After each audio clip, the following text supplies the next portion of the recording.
All throughout America, families struggle to be able to afford to put food on the table. Not just food, however, food that provides the right nutrients and health benefits to keep their kids safe from diabetes and other heart issues. Even with food stamps, the overwhelming majority of the food that is purchased has no nutritional value whatsoever and is not only creating health issues for children and families around the nation, but also is a large contributor to the extreme overgrowth in obesity in this country. The food program SNAP needs to change the way they're using their funding by providing families with options that are just as cheap as junk food, like whole grains, beans, vegetables, and fruits, but have nutritional value that will prevent them from a nutrition related disease like diabetes and heart problems. Today, I will be sharing with you the problem with the food the program SNAP is providing to families around the nation, the causes of these food choices, and the simple ways these issues can be combated so families can worry about their own lives and children, not their health. First, let's take a look at the problem at hand.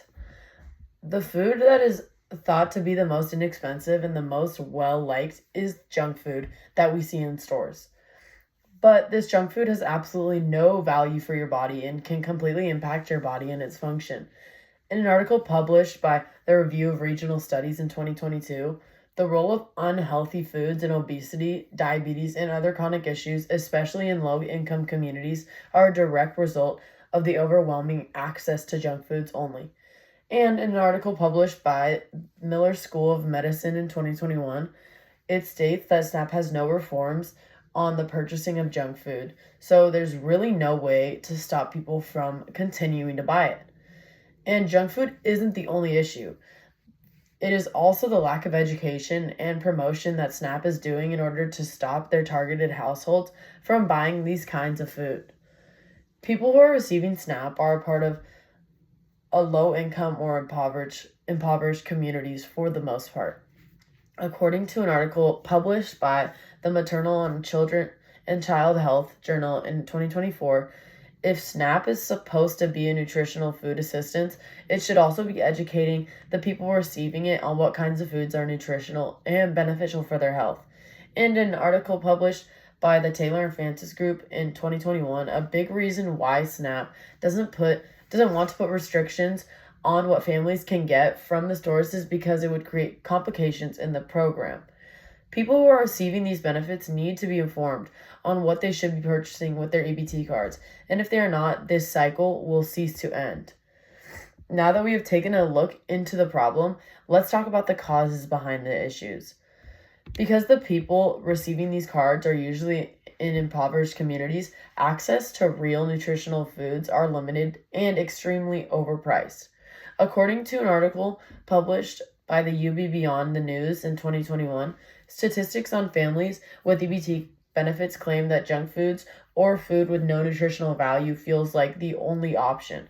And according to an article published by the University of Delhi in 2023, junk food is overwhelmingly the most accessible and the easiest to prepare for their children and other family members.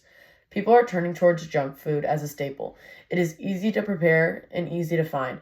Not only this, but when children are raised on this kind of food, it is going to be preferred.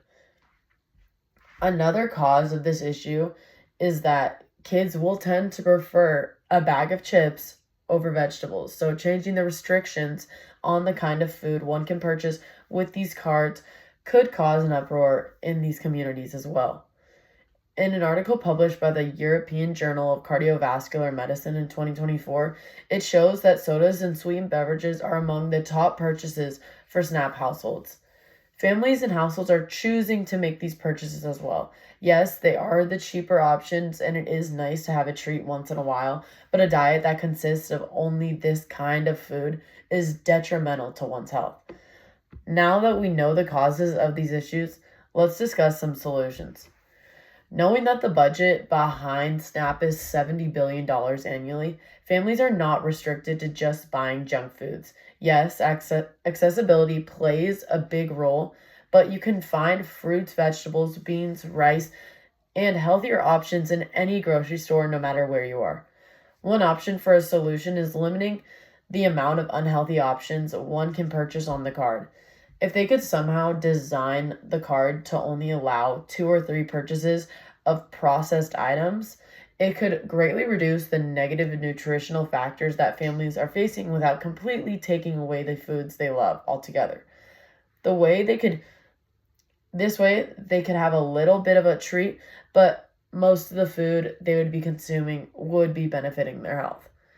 This would make for a downfall in obesity among impoverished areas and less health problems for these families in the long run. Clearly, there are options that SNAP can take to put restrictions on this issue.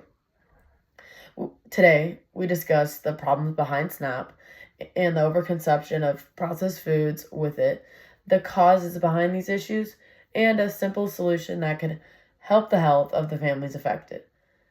Maybe this issue doesn't directly affect you, but as time goes on, obesity rates in this country are only rising. The access to healthcare and needs are going to continue to become more limited if more and more people are having severe illnesses simply because they lack nutrients in their diet. This issue is so drawn out and it seems impossible to solve, but baby steps will lead the way to the healing of America's obesity and population. Thank you for listening.